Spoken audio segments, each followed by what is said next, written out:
Naruto, 8 Things That Make No Sense About Madara's Plan. Madara hoped to trap the entire Naruto universe in the infinite Tsukuyomi, but there were a few things that didn't make sense in his plan. Madara Uchiha was one of the biggest antagonists of the Naruto story. Born in the Warring States era, Madara rose to become the leader of the Uchiha clan and then created Konohagakure along with Hashirama Senju.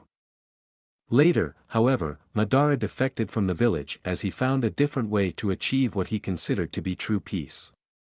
Madara set into motion what could be called the most ambitious of all plans in Naruto and began working toward the dream of infinite Tsukuyomi.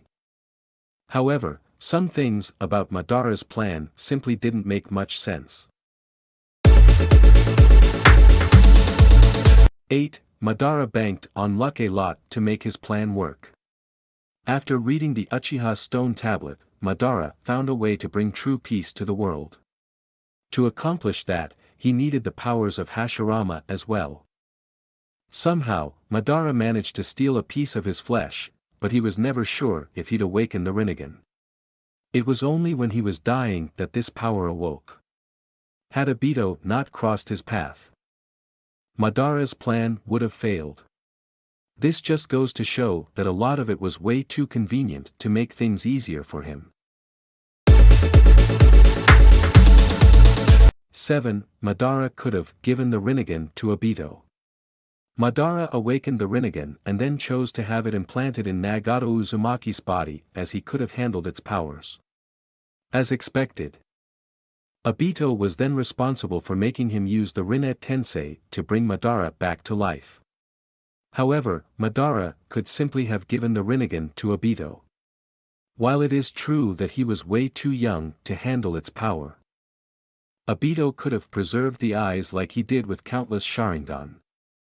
Eventually, he could simply have used one Rinnegan to bring the plan to fruition without having to go to extreme lengths. 6. Madara's plan wouldn't have been good for anyone. Essentially, Madara wanted everyone to be trapped in a dream and stay in it until the moment they died. Needless to say, this plan was quite strange and had no correlation to the actual reality of the shinobi world. Someone as smart as Madara should surely have realized this and not pressed forward with this plan of achieving peace. Madara was very easily manipulated by some scribbles on a stone tablet and never actually gave his plan a true thought. 5. Madara was actually clinging to hopelessness. As a child, Madara aimed to create a great village where people lived in peace and harmony. Eventually, he achieved this dream of his when Konohagakure came to be. In fact, it was Madara who gave the village its name. However, shortly afterward, Madara acted like a defeated man and gave up on his dream just because Hashirama was the first Hokage. Madara completely changed the idea of what he wanted to accomplish. The fact that he chose to press forward with the infinite Tsukuyomi without even giving peace a chance just showed how hopeless he had become.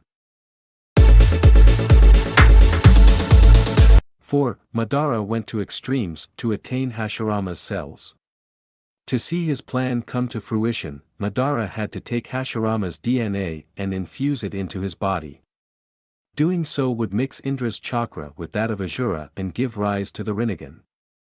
The fabled power of the Sage of Six Paths. Surprisingly, Madara decided to wage war against Konohagakure to attain this when he could easily have obtained it via a small skirmish or even a friendly battle.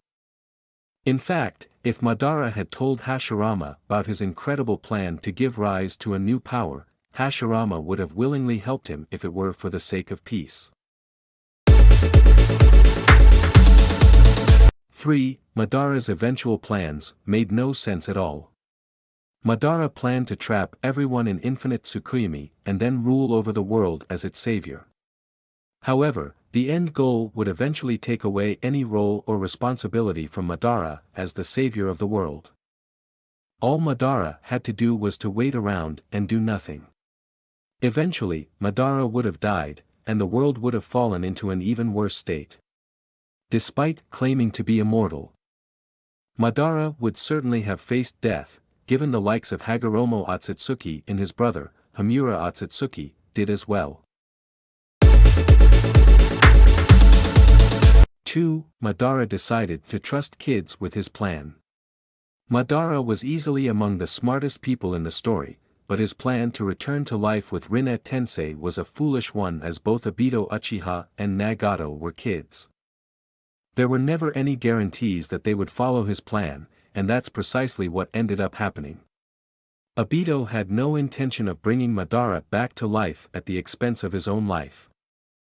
It was thanks to Kabuto that Madara was reanimated, and later, Black Zetsu took over Obito's body to bring him back to life. Madara trusting Obito and Nagato was not realistic for someone as smart as him.